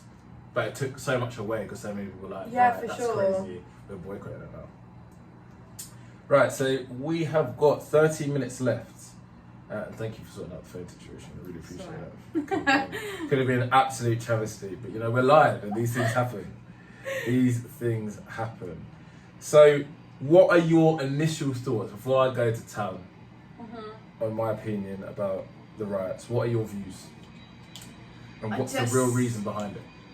So, my understanding is that allegedly these riots are happening because of the stabbing, right, that happened with the Taylor Swift dance party in Yep. Southport. Is it? Southport, Yeah. Sabaya. So, 3 girls were killed. Quite a few people were obviously injured. that is horrific and it is horrible, but you can't just then as a person be like, oh, I'm going to cause a riot, I'm going to do this and put more violence in the world, to then what's the outcome? So you're going to create more violence and then you expect something good to happen from it. I just don't see the logic behind it. And I think as well, isn't it that they're doing this because they think that it's a Muslim that's did the stabbing? Is that the... Yeah, so I just think it's ridiculous because you can't... Immigrant, but they're saying it's an immigrant or something. But Although like, he's not an immigrant. there's so many horrible people that are white English people that do horrible things in this country, Yep. and we don't sit there and blame all the white for one person's action. Do you know what I mean? And I feel like it's just like you can't blame a whole race or a whole religion on one person that might be associated to that religion or that race. Do you know what I mean? So who would you say is to blame In what do you mean, for the stabbings? for the riots? For the right, it's the younger people of this country, I guess, that are doing it. Like, I don't Do know. you think Like, younger or older? I don't know. I just that's me just being stupid, thinking that older people wouldn't get themselves involved in this. But I just think it's silly. Like, why would we? Like, I understand people have. Everyone's entitled to their opinion. Everyone should be able to. Not that their opinions are worth listening to all the time, but like everyone is entitled to have their own opinion. But you don't just go like start a violent riot. So let me over play it. devil's advocate, right? Yeah. So on their side, which I'm not on at all, but you know, I've had enough. These immigrants coming to my country, they're stealing my jobs. That's what they see, and Yeah. in their defence, which is not a defence at all, there were 1 million immigrants that came into this country. Our vetting system is crap. So we're accepting people without even knowing what their ideology is, what they do, whether they've got any skills to come in the country. And you got to remember, the UK is a very small It place. is very It's small. 65 It's an million. island, isn't it? Really. So it's you know? not it's not capable of just No. housing immigrants. It shouldn't just be a house for immigrants. So But at the same time, when you've got people coming from these horrible countries, if we were there, we would want to do the same thing. Do you know what I mean? Like, some places aren't Okay. nice places to live in, facts. and if I had a family and I was living in somewhere that wasn't a nice place for a safe place. So for what's my your family. solution though? Because you're saying I'm you not- sympathise with the immigrants, but then you're also saying the UK is too small to just house everybody. I know, and that's like, it's like, obviously both my points counteract, but like, But I get it. it's hard because It is you hard. want to help people, but Mhm. realistically there needs to be, I don't know what the answer is. This is why I'm not a leader in this. Yeah. And I'm asking you, to But- be fair to you, I'm asking you hard questions. And it's only because it's a current topic. Or Yeah. But there must be like a solution that you're never going to please everyone, right? Like, there's always going to be someone that doesn't benefit from like the situation. But it's about finding that equal balance and finding the way that, like, I don't know, like maybe like getting people out of the countries that are bad, that need to move out, but there needs to be other places. It can't just all be England. Like, Yeah. do you know what I mean? 100%. And then one of the final questions I will ask before I give my 2 cents, when I hear your opinions. How do you think that artists and public figures should speak on or act on societal and political issues like this? I think obviously just like some people don't want to say their opinion because there's so Most. yeah, but it's because there's so many people, like even like today, like I went on TikTok live and there was people on my live saying, oh, what is it? I can't remember the country. What is it? Palestine and they were saying, who do you Israel. support? Israel. And they were like, who do you support? Who do you support? And I was just ignoring it because I didn't want to cause any issues. But I don't necessarily like to go on and speak about things because I don't feel like I know enough always to give a correct. Obviously, I have my opinion, but I might not know all of the information. So I'll just share things to my story that I think are infactual, that are good, and it's not necessarily coming from me, but I try and inform people that follow me through other people's facts, if that makes sense. How do you know they're facts? Well, you can't, like, I hope they're facts. I try and obviously people who read, seem trusted in that. and like serious things that I believe in, I won't necessarily say it in my words, but I'll like reshare something. Which I think is like, if you don't want to be the front of it and you don't want to say essentially something like actually going on camera and speaking it, you can share posts and you're still, it might not be as impactful or anything, I don't know, but I feel like at least you're trying to push things and get people to look at it and see it and like digest the information. Cool, perfect, good answer.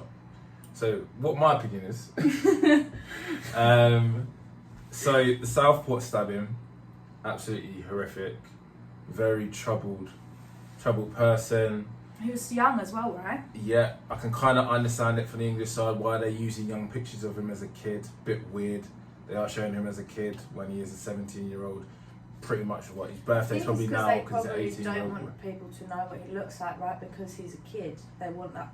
I mean, he shouldn't have done what he did in this. It's irrelevant. When you kill 3 little girls, you can be lynched for all But it's not necessarily like about what it's. I think it's obviously there's people doing all this crazy stuff, but the matter needs to be dealt with. He's pretty much 18, like in a few days, if not already. So I don't really care. Like whatever happens to him, I don't care. When you go in, you kill girls. Like at least go for adults. If you're gonna do something like that, you've gone in, you've taken the life of like very little girls like Taylor Swift. To be fair, it's evil. There's nothing. There's no way of getting around it. It's just sad that some like people do stuff like that though. Like now what the problem is, right? So I've got my issue.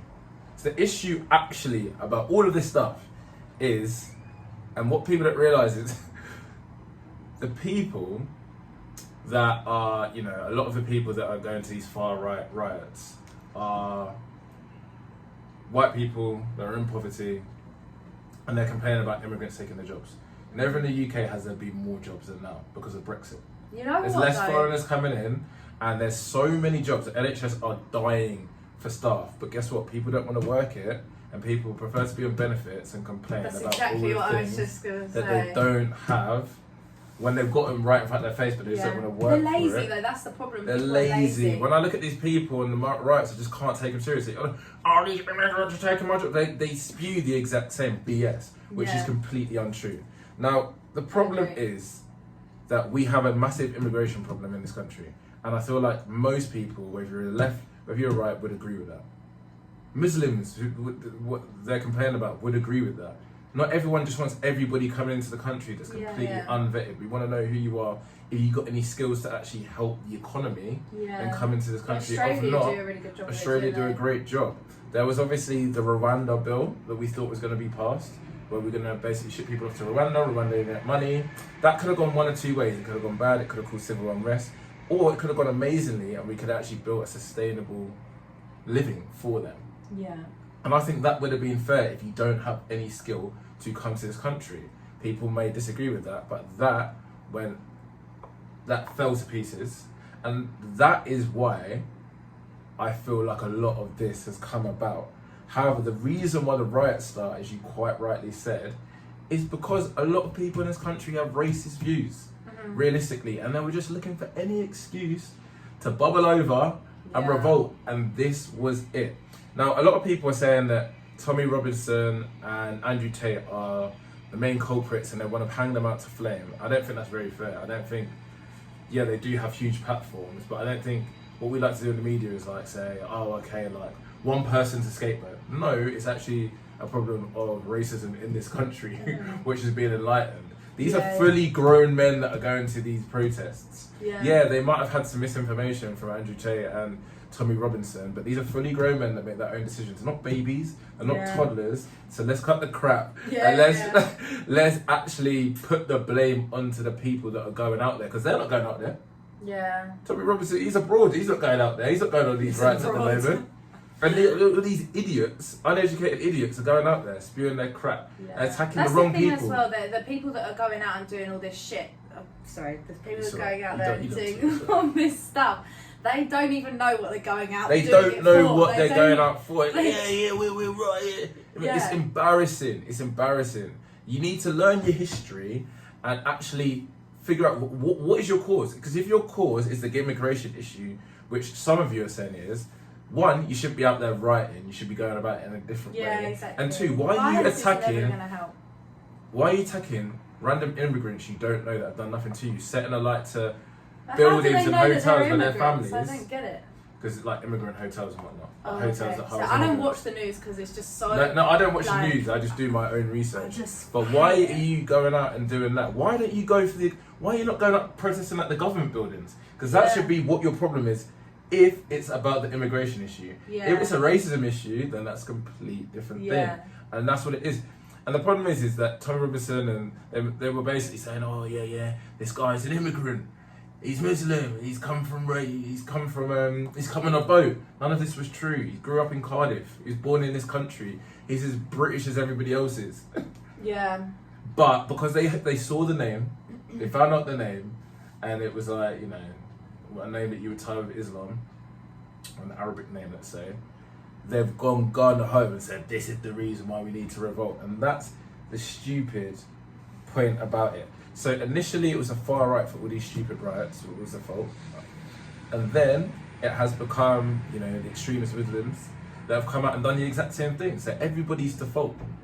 But we need to realise what the common enemy is it's the government's inability and leadership's inability to